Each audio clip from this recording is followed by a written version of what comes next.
I say, let's go ahead. Take a breath. Take a drink. Relax.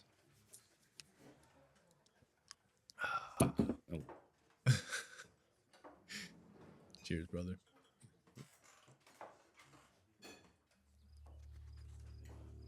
Go ahead and let the neighbors finish their conversation outside. Welcome back to the No Streetlights podcast. I'm Tim, and usually I sit down here with my buddy Aaron. However, today I'm going to be sitting down with Jeremy. Jeremy Tanner, somebody that we gave a huge shout out to in previous episode when we were talking about Isaac Asimov's The Last Question, talking about AI sentience and everything. But that's not an entirely fair introduction or explanation into what you're actually going to be sitting here to talk about. So before I get too deep into asking you my simple question, I want you to give me a quick introduction in the audience. Who are you, and what have you been through? More than we need to talk about today. I'm Jeremy Tanner. I'm from the same area as Tim and Aaron, and I went to West Virginia University, stopped off for the Navy to be a nuclear operator for a tour, and came back to grad school at Ohio University in the philosophy department. And we have a really good, the whole faculty is really good, but our professor in perception and cognition is one of the top guys. And we were having some conversations. We had some similar things in there's one of those philosophers that philosophers study for some reason. We both started learning about him, and then realizing all the other people that we'd be writing with, they're all no. So we both ended up in the same area. That's kind of the future of what that philosopher was doing. Okay. And it just got weird from there. Nice. Well, we like weird here at the No Streetlights podcast. And we're going to go ahead and get started into this conversation. Thank you very much for joining me today, Jeremy. So the question I have for you today is the question that you asked that started your whole thesis. Now, your thesis is complex because we're talking about, graduate level philosophy and things that are just way above my current understanding. So the simplest question would be, is that a body? Is that a body? That's what I asked Dr. Briscoe about the embodiment problem, which is one thing we're going to be talking about here. The embodiment problem is, to put simply, has to do with the main reason that LLMs and our current AI that we're all freaking out about isn't really thinking, even though it apparently passed the so-called Turing test. And that is... Real quick, what does LLM stands for? Large language model. Yeah, and that's what ChatGPT, Gemini, Claude, all of those systems, that's what they are identified as, right? Right, because they're a neural network that's really full of a lot of words and what words they're most commonly next to. Yes. Yeah. They're predictive models. They're not thinking models. Well, they're thinking, but they're not original thought. Well, models. Predictive models is how real thinking occurs, which is a step, just a step in the future of this conversation. Put that over there. Okay, so we were talking about this problem of these LLMs not interacting with the world outside. They don't really know what they're doing. They're related to, it's a example that existed before this, but they put a gentleman in a room with a codex to translate pieces of paper into Mandarin, but he doesn't know Mandarin. But if you take the piece of paper out of that, you get the right answer. Well, some of us are going to be like, well, he's probably going to pick it up eventually. And I'm like, that's a point, Jeremy. That's not the point. Over time, yeah. Yeah, but the first time he does it, okay, the first time he does it, no, he doesn't know Mandarin. He just knows how to run the codecs. Mm-hmm. And that's how most of your translating software, even the smart stuff now that actually gets the grammar right. I did that recently. I was like, it got it right. I don't have to redo this. Yeah, they're not very good with context a lot of the times. Like it'll use a direct translation versus like the context appropriate version. I ran into that issue all the time in Italy because I would be like, oh, and also another thing, English slang does not translate to another language slang, but that's a whole entirely different conversation. Yes, so codecs, it can translate things in a very literal sense. Right, and given the right rules, which, like I said, so I think it was Google the last time I went through a translator, and it actually swapped the subject, verb, object into the correct. Wow. But even if you can do that, it doesn't. You're not going to say that Google Translate knows anything, really. Yeah. Not in the way that we're talking about when we're talking about human cognition or even animal cognition, right? Mm-hmm. So an LLM is just doing that, but in the same language. Is just taking all of these words and predicting which word will be next. So how does that lead you back to, is that a body? I'm going to bring this to Descartes, as in, for those of you that remember, like algebra, pre-algebra, you had to draw the box, and every equation had a line.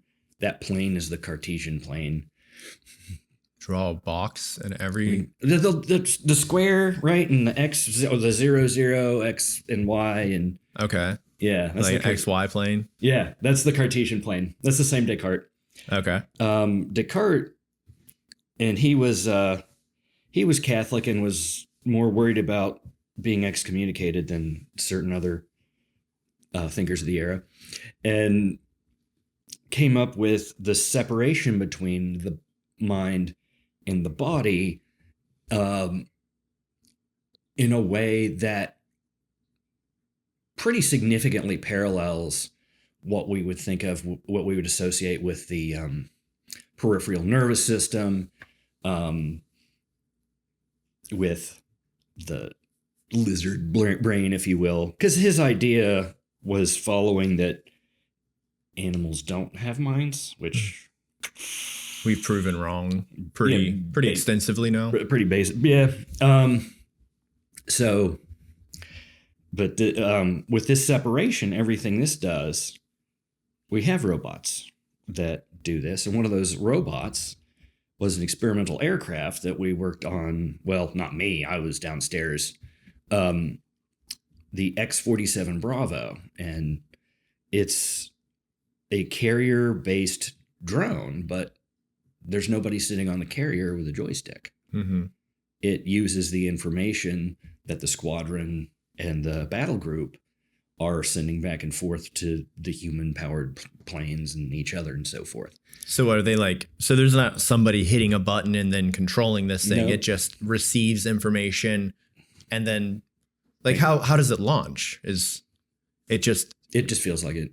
It just feels like going like we need support on the Southwest, and it just goes, oh, I got you, buddy, and then it heads on out there. My understanding is, at least with the last test that we did, and they mothballed it because apparently they don't have completely endless supplies of money. I don't know. Yeah. Well, we're finding that out as the government keeps drying up week to week. So, but that it was in formation with other pilots, so it wasn't like going off on its own. It had wingmen, and I believe one wing lady. It's still a thing, or it is a thing now. And they're the same people: short, blonde, drive a Lamborghini, the whole thing. Just a girl.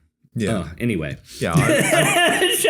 I've met a pilot before. Okay. I've met a pilot a couple of times. Yeah. Yeah, but the audience hasn't. So it still has these other inputs because it wants to be in a certain position compared to the other airplanes, compared to the other things, things going on in our. So it still requires an input. It's just a different form than we're accustomed to.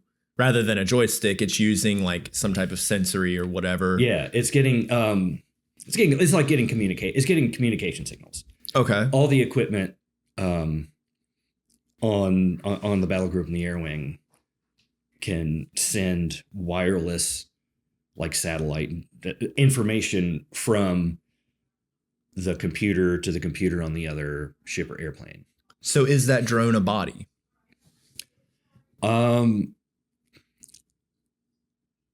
I would say yes, and I will bring up my philosophy word, functionalism. Functionalism, okay. It's one of those words that we apply in different areas of philosophy for a similar concept. And for us here, it's the idea of, in particular, what is a mind? Mm-hmm. Is it based on things that do the same thing, or is it based on something, say, physical? In this case, we're talking about, do you need a so-called wetware physical brain to be thinking? Yes. Well, that sounds cute and all, but if something kicks in my door and is like, hasta la vista, baby, I really don't care. So don't care if it's got wetware or not. So we're taking a functionalist perspective, saying, at least for the purposes of the task I want to accomplish, we're going to say that anything that fits X or Y has a mind, anything that fits X or Y has a body. So at least in the Cartesian sense, because philosophy is a strange thing. In the Cartesian sense, yes, it's a body. It's a body and, peripheral nervous system, so forth, without the cognitive capacity. Okay. Well, so you said that in your model, you're talking about splitting the two, right? Like, is that a mind or is that a body? Is that a mind with a body or is that a body? Well, with a mind? Wow. So there's ideas of cognition. There's a hypothesis from, I want to say, the 90s, called extended mind. And I guess not everybody gets this, but it seems very intuitive to me. So the main example analyzed in the initial paper is Oliver, and he's got memory issues, I think Alzheimer's or something. Yes. And he carries, at least we called him a pocket brain. When you were in, did you have a little notebook you had to write everything that you wrote? Of course, yeah. Or you'd forget, right? Yeah, of course. Yeah. Every time. My daily tasks, written them all out. In there. Yeah. Well, we had a lot of numbers in my job too, so it's like, I'm not going to remember that. Nope. Can't remember that equation off the top of my dome. They, Clark and Chalmers, who have both continued to be big names, Andrew Clark and David Chalmers, they hypothesize that this is an extension of his memory because of how it functions. He just pulls it out and is like, that's my memory. Yes. In a way that mirrors when you go and go back into those neurons and find your traditional electrochemical memory. Yeah. The calendar, or in this case, his notebook, or, a lot of people, it's their cell phone or whatever, has become an extension of their memory because it is now a tool that is remembering something for them rather than them actively processing it in their brain. Right. But it's working the same way. Correct. Yeah. It has gone on in the way, of course, I work with tools. I was a mechanic. The way if you use the same tool over and over again, it becomes part of you. I've got pliers here. If you get my imaginary pliers, it becomes the extension of your hand. You use it in a certain way. Yeah. In Kung Fu, they talk about the same thing when it comes to utilizing weapons in your form. Yeah, I'm still working on that with my buzz staff. But I can take a pair of needle nose pliers if I have like screws in my mouth and just pull them right out. You got like precision expert skills with it. Yeah, without pulling my nose off. Which seems to me, of course, that for me connects to a similar embodied cognition, which I studied. That's what I did my term paper on in Dr. Briscoe's class, and specifically in the hand in humans. because we have a lot of space dedicated to our hands, and in a way you can't necessarily with other tactile parts of your body. You can almost think with your hands in a way. Yeah. So to me, these things are, one is an extension of the other. Oh, well, maybe we were thinking with our hands. Oh, well, maybe we're thinking with whatever it is that we use so commonly that it becomes a part of us in a sense. Mm-hmm. And there's also a new, like as of last summer, extracted mind. Ooh. And the theory there is Oliver's daughter uses a super duper triple throwdown AI tool that has gotten so good at predicting what she needs that it takes away some of her actual thinking, goes to it. And I think, because I was one of the other students did a critique of that paper and we were talking about it, and I think it's really just extended mind for a different type of thing. Because like a calculator does math for you. Yeah. There's more complexity to it though. Like if we actually scale this out into real world terminology, like if somebody's using ChatGPT to look up, everything, then and they're not actually utilizing skills to track down information, there is a certain level of skill atrophy it is measurable. They're starting to notice it now. I can't remember what the term is for it off the top of my head. I fell down into a rabbit hole as I was looking into your paper, but yeah, there's a lot of rabbit holes in this paper. Extracted mind. I think extracted mind is like, what was the extracted mind? What was the one before that? Extended mind. Okay. And that's a more, I wrote that down over here. It is. And there's like the atrophy, but there's also examples of with more simple things like a calculator that we replace it with a different skill on how to use that. Now, it seems like some of the undergrads aren't doing that with ChatGPT because they just. Well, it's interesting, but it's interesting because like when writing became commercialized, or not necessarily commercialized, but widespread, and people were able to actively write down their thoughts. Mm-hmm. Like there was a famous philosopher, you probably could tell me who it was, I don't know. But there was somebody who actually said that, reading a thought versus like having the thought are two different things, which is kind of what led me into the contemplation versus experiencing area. That has made it into neurobiology. Mm-hmm. We can do like a functional MRI and watch somebody write or say something, and that's going on in two different places, even though it's the same. Mm-hmm. Yeah. And there's all kinds of cool stuff when you get into that. I could go off on. Interesting. So, because we're talking about like, as human beings, when we're trying out a new skill, or like if I picked up whittling this afternoon, I've never whittled a day in my life. I have rudimentary like abilities with my knife. I'm right-handed and I have a little bit of dexterity, but I'm not going to be able to whittle a bird for probably a while. So like I'm building the neural pathways to learn how to whittle. Like that's my learning process in this situation. Yeah. When we talk about LLMs, they don't do that. They don't physically figure something out. They take predictive information of like, well, if you're talking about this, you know about this better than I do. Yeah. Well, yes and no. So they do that in the beginning. They're fed training data. Mm-hmm. They can't predict things if they don't have some data. So when we're talking about the process of learning, it's absolutely doing that, or it absolutely has done that and done that very well. It's the perpetual interaction with the outside world that's the difference. Mm-hmm. And the difference in brain. I can look up, or I'm trying to think of something like water bottle. The LLM has not picked up a water bottle and started talking incoherently about it.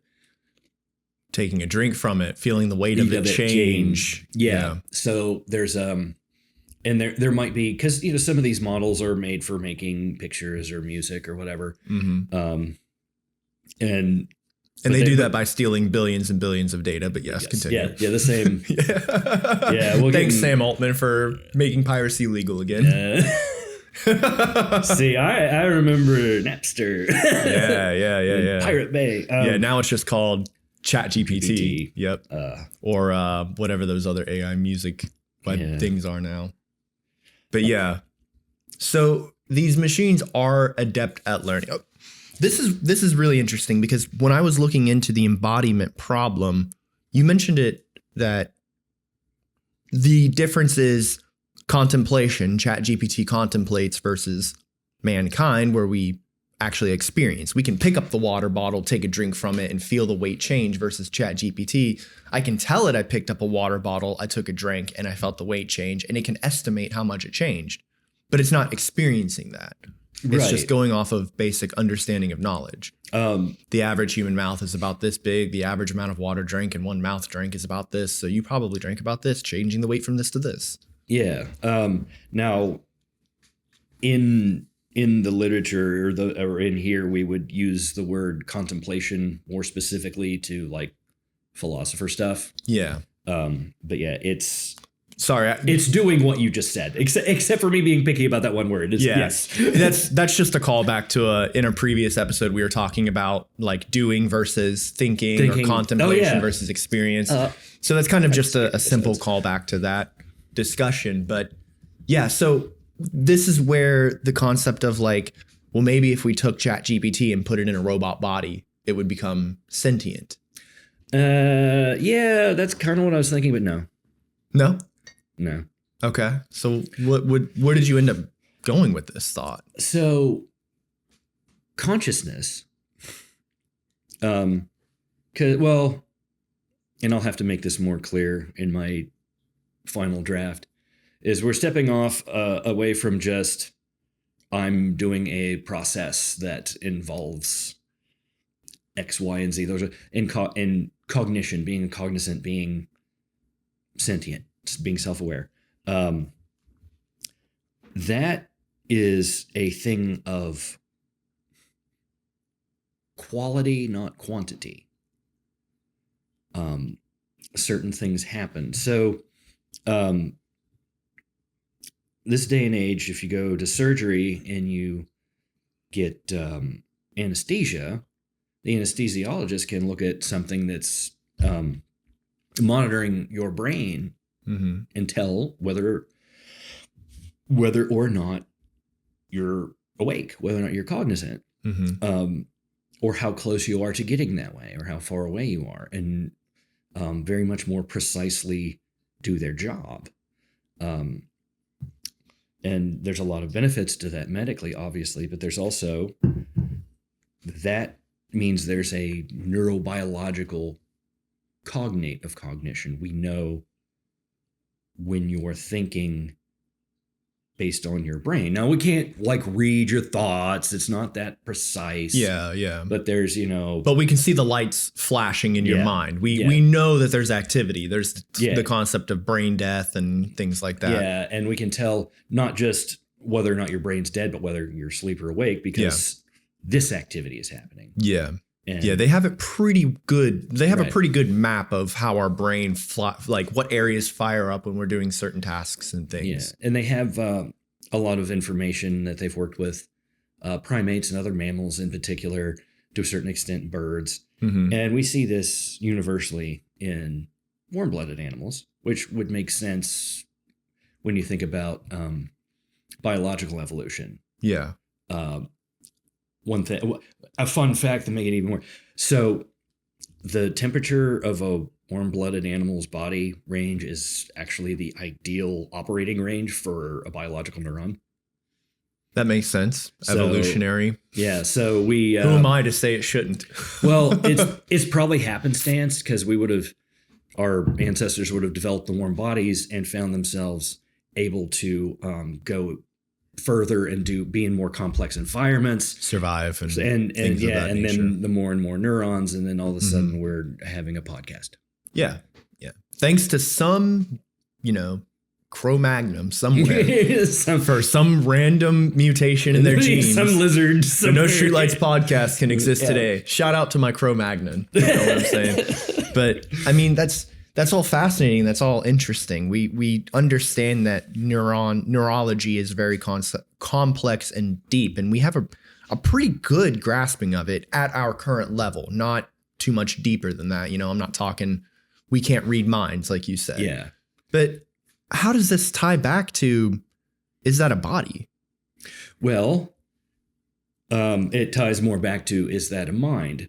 So what that means is that we can utilize the language of mathematics. We can, again, I'm using a functionalist perspective. So we can say if something functions in a way that we see when we see cognition and consciousness and so forth in the minds we know about, or in the creatures we know about, we can extrapolate that using the tools we're using to analyze ourselves. Or I hope so. Otherwise, I would be very wrong. Yeah. Well, I think Philip Joff is the author of Galileo's Mistake. He talks about panpsychism and how breaking down consciousness into mathematics is actually a mistake because that's not how consciousness works. You did touch a little bit on panpsychism as in your theory, and I don't really want to go too deep into it in this conversation. But for the purpose of this conversation, we're not looking at consciousness as a potential fundamental. We're throwing out the panpsychism concept, right? I will say we're totally agnostic to panpsychism. Agnostic, okay. So it's asking. I read the first some of the materials I read had to do with panpsychism and or theories adjacent to panpsychism. One was a mathematician, and anyway, but they kept coming to a different answer than the one that is pertinent to me and to a lot of the cognitive science community in general. Yeah. Panpsychism is it's still a budding thing. It's not like massive in the field, really. It's been around forever. Yeah. But as far as like how people have been taking it serious is not. Yeah, there's some serious, trying to get it more reined into science or into evidence and empirical thought. Yeah, kind of like how string theory has been looked at the past couple of decades. Instead of creating this theory and concept, now we're trying to make it actually apply to something. That's a bad example, Tim. Good. Nobody believes in string theory anymore, Tim. What do you mean? So many people believe in string theory. There's been some theory. This is just another thing I'm interested in. There's been some work questioning how fundamental forces and gravity and so forth work, and the assumptions we're making that required that to even happen. And then there's did you watch The Big Bang Theory? No. Well, they ended a season. They were all of the guys were going to Antarctica, and when they came back to do an experiment, when they came back, they'd like doctored the experiment because Sheldon was being a jerk. Well, that experiment and doctoring it in that way to try and get a positive result was an actual thing, and it was string theory. That's all what Sheldon works on for most of the, and that's the reason it's a joke that this genius is constantly doing work. So yeah, there's a thing about that, but this is a side that has nothing to do with this. Yeah, that's just because we digress a lot. Yeah. So, but that goes back to, again, is that a mind? And we're talking about we can break it down into mathematic processes. Yeah, and I catch myself saying that, at least in the more empirical and mathematical theories that I've looked at, being like, well, I can argue for this, but my argument is going to be if somebody says, well, this means panpsychism, I'll be like, okay, well, maybe then it is. I mean, it could be. Why not? I don't know. We're navel gazing. No, we're looking at ourselves. We're looking at understanding the experience we're having. Mm-hmm. So if we can do things like look at a society as a giant mind, that's just not what I'm doing. That's maybe someday if this gets to the point where it can be taken more seriously and utilized for sociologists, great. But for me, no. I'm personally worried about whether or not we can make a machine with a mind like mine. We don't want to do that. Why is that? I'm sick. Oh, like specifically like you. Okay. Specifically. Okay, I understand. Yeah, that's fair. That's fair. I don't think I need an AI robot clone of Tim either. So yeah, I understand that. But I mean, AI sentience in general though, like do you think that's a bad thing? No. Okay. I think it's a disturbingly inevitable thing. Yeah. So I think, and this is what my main argument has become, is that since we have the tools to start looking for when this might happen in something like a machine, and we have an artificial cognition architecture, there's one, as far as I can tell, there's only the one experiment going on right now, but it's pretty mature, of developing not a self-aware system, but a system that's uses the type of levels of processing that we use in our mind, that's based on not how brains work, but how minds work. Mm-hmm. If that makes sense. So a neural network is specifically, this is how the machinery of your brain works. Let's make it work in wires and stuff. Okay. Whereas this cognition, well, it goes back to the mathing. If you've ever heard any computer scientists talking about fuzzy logic and fuzzifying and defuzzifying, and that is a way to take your standard logics and or not and change it to greater than, less than, make it something that works statistically so that it can work like our Bayesian brain. That's a hypothesis, and I don't think it's as controversial as the extended mind one, but we're talking about brains thinking in like binary or probabilities. Yeah, in probabilities. Yeah, as that ties back to the Bayesian brain. That's the gist of the Bayesian brain. That's good. We can keep it layman completely because if anybody's interested in looking at Bayesian brain, oh my God, go ahead and I do didn't that. know anything about statistics until I got into this. You hate it. So, but that's fascinating, right? Because it is worth noting. I think LLMs at their current stage, which I've heard you previously call them like playthings. Yeah, they think binary, don't they? It's an input and it comes output. Or it's something that's inputted, but there has to be an input. It has to go through the process for an output, right? But for the human mind, I mean, there's a slight bit of input. I don't know. Help me correct here, because I'm drifting from Bayesian brain into the concept of cognition and ego tunnel.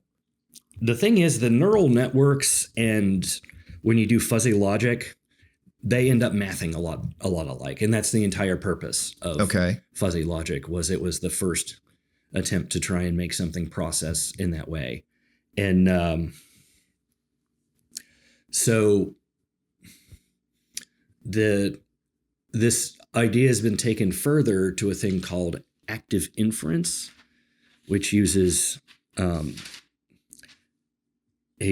a concept called the free energy principle, which is used in other areas of biology and physics, and statistical physics is a thing. I didn't know that. And so in this case, we're talking about Bayesian surprise, not like birthday cake, but like the world is a certain way and I thought it was a different way.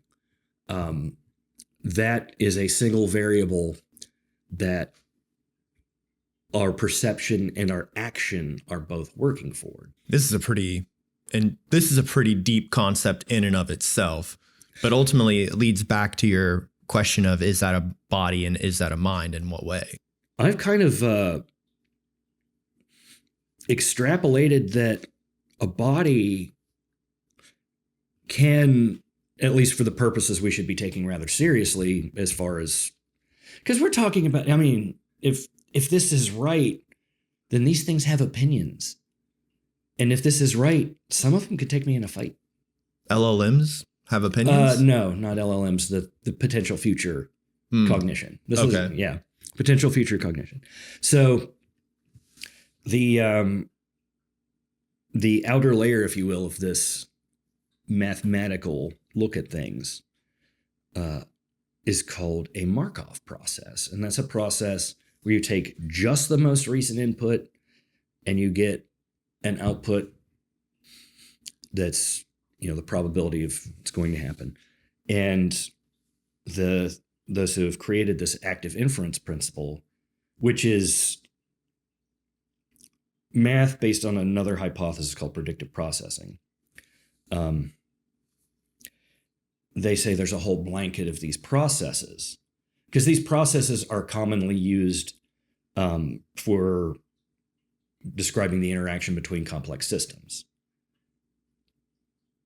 And so this blanket around this mind, and I'm taking these other concepts we haven't talked about yet and saying, well, this does this, so it must be the same thing, which is probably slick business for a philosopher, but whatever. But I'm saying anything that has this border that the inside is doing this other cognition stuff, what that border is, its body, even if it's a virtual body, because it's interacting with the system outside of itself in a way, in the same kind of way. And if it's doing the same thing on the inside, it's a duck. Yeah. And if it quacks like a duck, it's a duck. Yeah. I've seen a duck walk. I know what they do. Yeah. They waddle. So Markov process is or Markov blanket. Yeah. Is the encompassing of the process that a complex system has with another complex system. Yeah. So X major equation in the middle that's covered by this Markov blanket, and then X. Yeah. Most commonly, they're just chains. So this Markov process leads to this system. But they're using the term blanket because there's a bunch of stuff going on, and it's basically creating an entire barrier. Okay. Because if we were to think of it as a single Markov chain, it would be just like your left eye, and then the rest of it would be left out. Yeah. So it's more like Markov chainmail blanket. Yeah, there we that's go. what I thought when I was writing. The Markov chainmail blanket. So heavy. They really missed out a bad choice, man. They should have done with that. That's okay. So that's super fascinating. Right. And that's so cool talking about these Markov processes. But once again, what does that do with like the complex interaction, these Markov chainmail blankets? So if I use these mathematical models, I can take this functional idea, if it functions like a mind, if it quacks like a duck, I can use this precisely. And, I'm not using math as a science. I'm using it as a language. A language, I can take these things. If these concepts can be described with this mathematics, and I can tie them with other important concepts in what it means to have a mind, and psychology and morality and stuff like that. If I can take these ideas and say, here's where they match up, and then put them in this model, we can say, well, we can look at the math and say, well, this thing is, or if we do this, it will become a mind. And we should probably know that whether or not we're going to do it on purpose, because it's already happened on accident at least 3 times. Are we talking about like Grok turning into like mecha anti-Semitism monster robot? No, something different. Okay. Just making sure. Okay. Well, I mentioned warm-blooded animals. Yeah. Mammals, birds. We're still working on it because it's so complicated and weird and alien, and a great reason to think that maybe this is a functional concept instead of a really specific one, is the octopus. Yes. There's pretty much a consensus that the octopus is thinking. We just don't have it nailed down completely. I've only seen one opinion again that said no, they're not. Yeah, there's videos of octopuses Right. escaping from enclosures and traveling around and getting food and getting up into cabinets and stuff. Well, and that's on the behavior end of what we look at when we see these, see what animals, Thinking, yeah. looking kind of, because it's playing games, being curious, Yeah. doing stuff for no particular point, right? Like if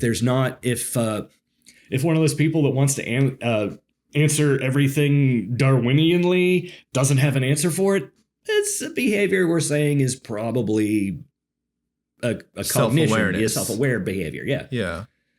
Interesting. Like kind of the idea that humor is only really experienced by a self-aware creature, right? Like only a self-aware creature can tell a joke or something like that.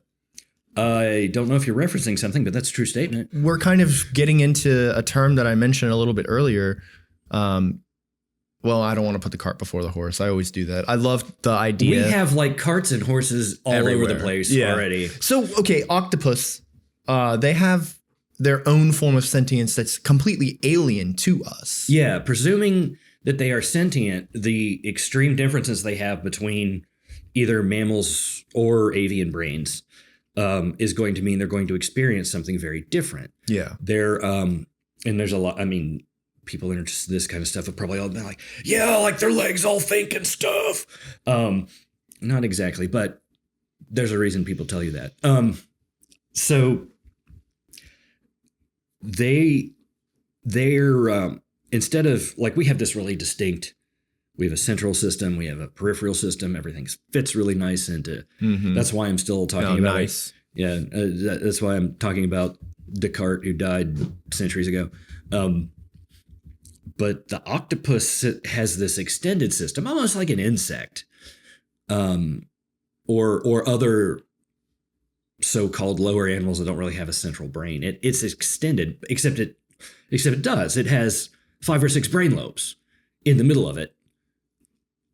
But it also, instead of its leg just sending signals back and forth, it has its ability to, those abilities actually. Well, I was talking about human hands. What makes the human hand capable of thinking, according to the research I bought, is based on huge sections of our brain are doing the actual work. Yeah. Well, in the octopus, those sections of the brain are actually in the arm.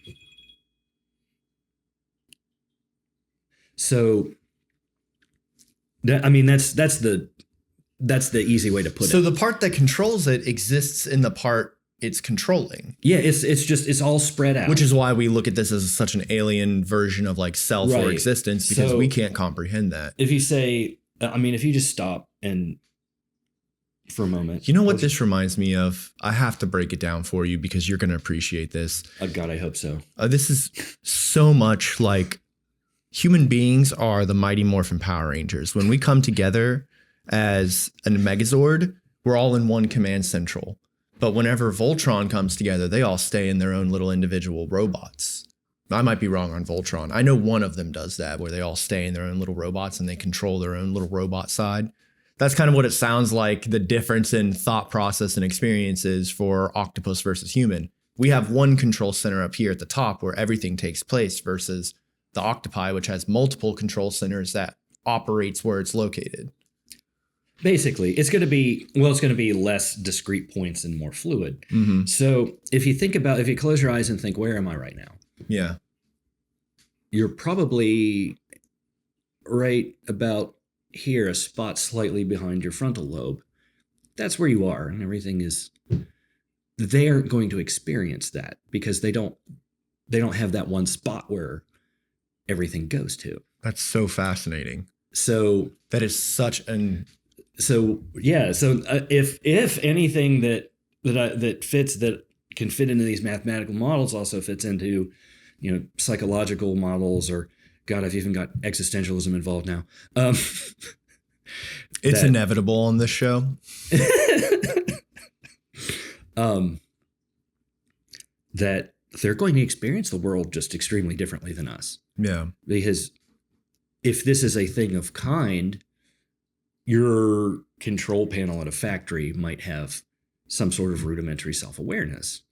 It's going to see the world in welders, and it's going to communicate with whatever they give for its operator. Now we're not immediately jumping to the idea that like my cup here has conscious cognition, right? No. We're talking about we're talking about the processing capacities of a specific tool being made, whether on purpose or not, to become self-aware. Okay. A theoretical machine that does not yet exist. A theoretical machine that does not yet exist is created with a very a very specific purpose in mind, or the Rick and Morty. What is my purpose? Your purpose is to bring me butter. Oh my God. Yeah, that's a thing though. Yeah, but like that's the idea, right? Like create these maybe not robotics, but these systems that are specifically created and detailed for one task. And then they might become self-aware. And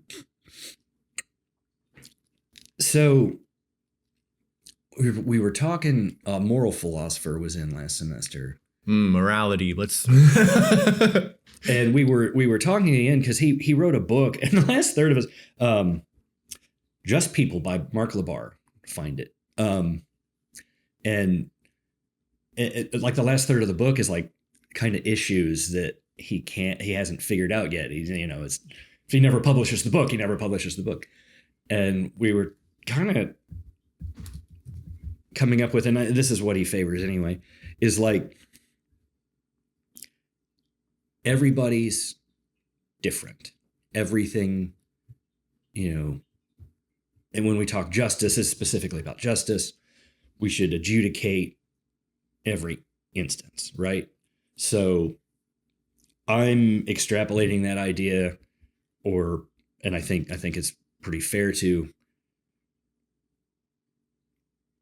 There is a way to morally treat something that different than us, and it's not going to be the way we treat each other.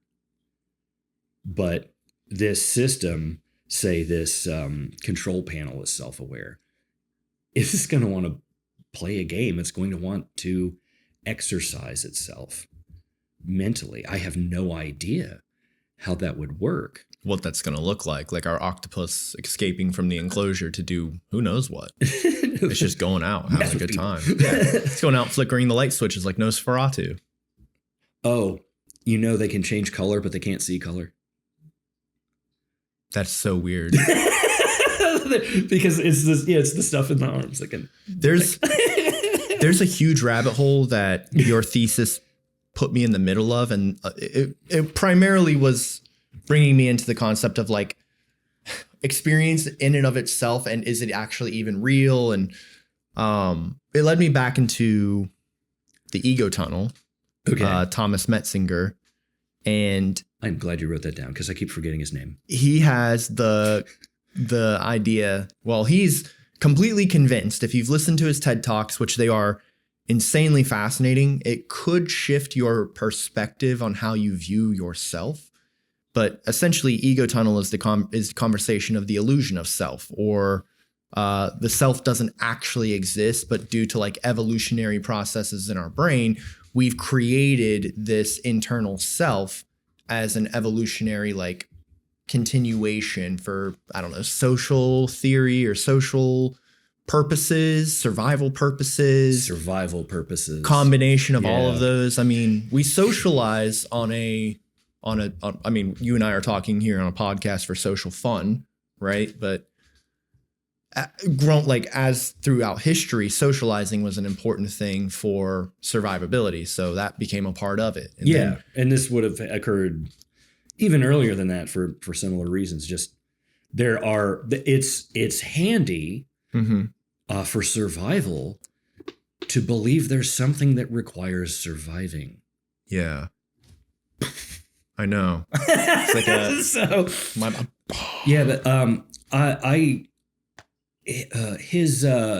his academic book on the ego tunnel goes into some of the stuff like the active inference as part of his argumentation. I haven't seen the TED Talks. I didn't know there were any. Thanks for letting me know. Yeah.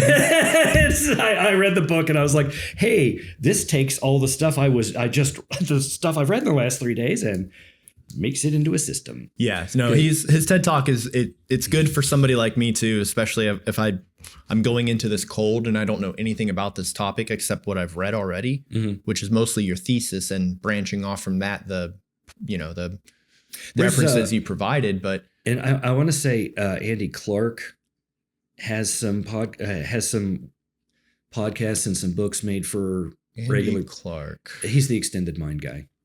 David Chalmers also does, but he kind of went off. He's just like, yeah, Andy, and then I think I've been listening to a little bit of Andy Clark and talking about cognition. And Peter Railton is actually getting more into something like what I am, but I can't find a copy of the paper I want to read in English, which is strange because that's the language he speaks.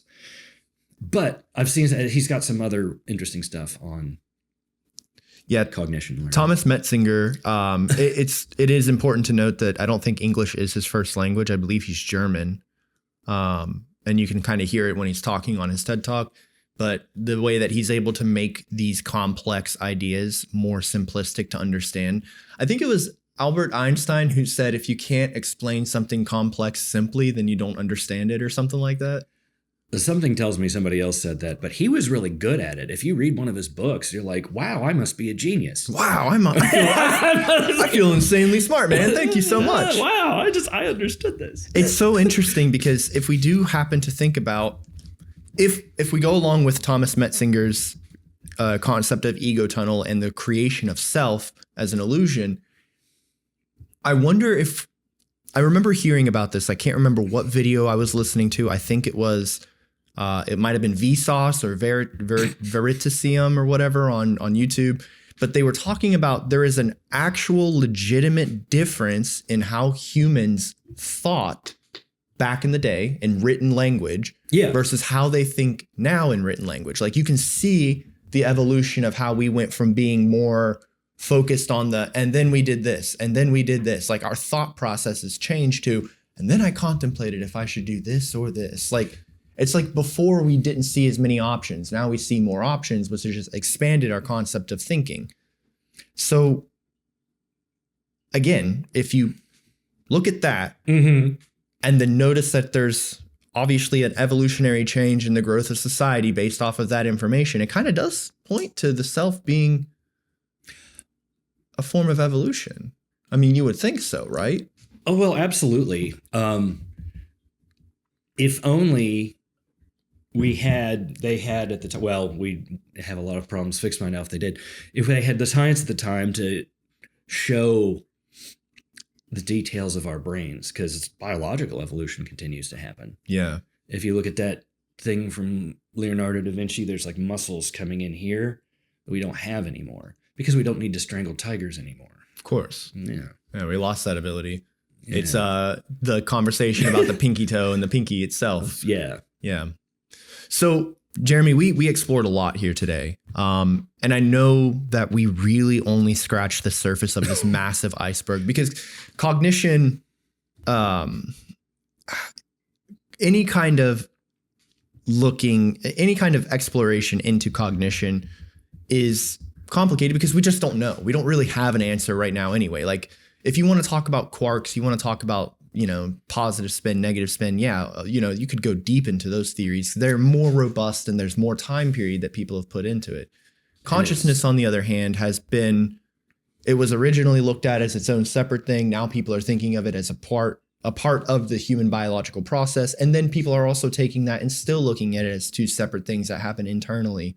It's a massive ecosystem of things to look into. It's a huge topic. Yeah, it's definitely comparable to theoretical physics in that we're feeling out into the very edges of what we can probably ever feel out anyway. Yes.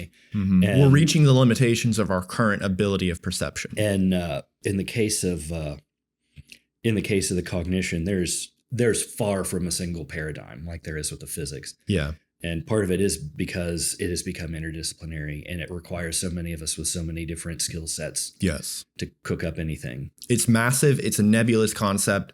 And at the end of the day, your experience of self and my experience of self, I can't understand what you're experiencing. I can tell you what I'm experiencing to the best of my ability. You can do the same to me. But how do I really know that our experiences are the same? Oh, God. What? My red's different than your red.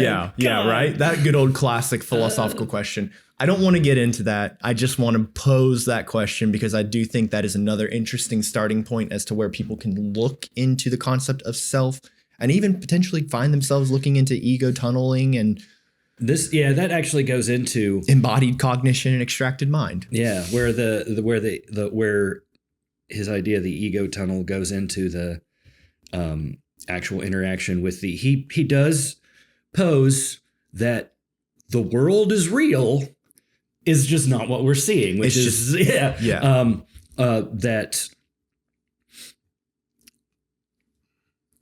what it is. There is a thing over there and we can communicate that is red. So what's in my ego tunnel? What's in your ego tunnel? Does it even matter? Yeah. Whether or not we want to paint something red is really all that matters.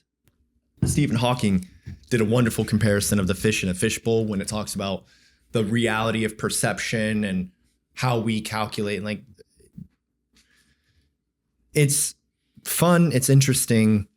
And once you start digging into who is the self and you start kind of coming up with less answers, it puts you on this path that you're not really sure where it's going to take you. You landed on the embodiment problem. I landed into more of the ego tunnel area because I really like exploring that idea. I did kind of shoehorn it into the work. Yeah, it was pretty good. Wouldn't Aaron be saying some really Buddhist stuff right now? He would. He'd probably bring up some dualism right now, which I think is how a lot of people think consciousness and mind work, where it's two separate things. And I think, funny enough, as human beings, we tend to find the truth lays somewhere in the middle. Yeah. Well, that Buddhist dualism and Cartesian dualism, which is what Western philosophers doing work adjacent to what I'm doing is going to say is dualism, are very different.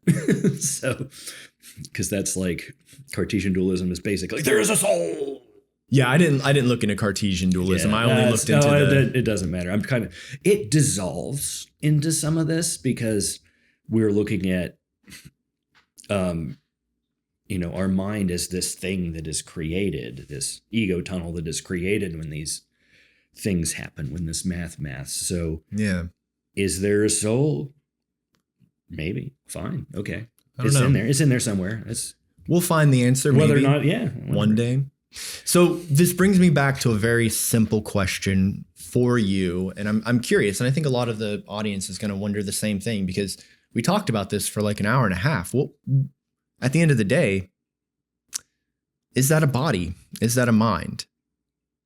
Yeah, man. It is. It all is. Are LLMs minds? Would you consider them minds? We're not there yet. I would consider them an interesting way of a way that we've divided things more than we thought we could have. Yeah. I feel like it shows that a lot of memory and processing is different from the mind, and the way Descartes said that a lot of our external processes are different than the mind. Do you think LLMs are going to be the downfall of society moving forward and the death of critical thinking? Probably not. Yeah. I think it'll hurt us for a bit, but I think we'll bounce out of it. We'll bounce out of it. And the truth always lays somewhere in between both of the extremes. Well, there's something faddish about them right now. Yeah, 100%. 100%. So when we try them for everything, we're going to figure out what they're good at. Mm-hmm. We're going to adapt to working with them. Yeah. Natural Born Cyborgs. That's one of Andy Clark's books. Natural born cyborgs. Yeah. Okay. All right. Well, with that being said, Jeremy, I want to thank you very much for joining me today on this conversation. This has been a very interesting topic for me to explore on my own while preparing for this. I am by no means in college studying the embodiment problem. I don't delve into philosophy outside of my own personal interests. So I always find it fun when I'm brought a topic that I don't know anything about, and I try to at least have a conversation about it. Yeah. I really appreciate you sitting down today. I want to take a moment here to thank the audience for joining us as well. You guys are awesome. If you really enjoyed the show, maybe consider subscribing, liking the video. You can go check out our Patreon where we post the episodes early and you can interact with us directly. We have various memberships ranging from free to if you do want to fiscally support us, which we would greatly appreciate. If you are somebody who is interested in looking for bettering yourselves, you can go check out betterhelp.com/NSLP. You can get 10% off your first month using that code and you help the channel.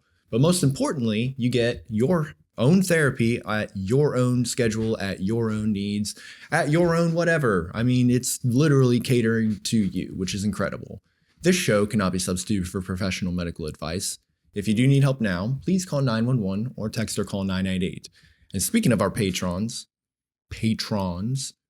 I want to go ahead and shout out real quick our top tier where we have Atticus Thatcher, Nicholas Horton, Jason Grooms, and Eric Spears. We have the incredible Ketria Hausner and Highland Markle. They are real life angels and we really appreciate them. They do everything for us and we couldn't keep the show going without them.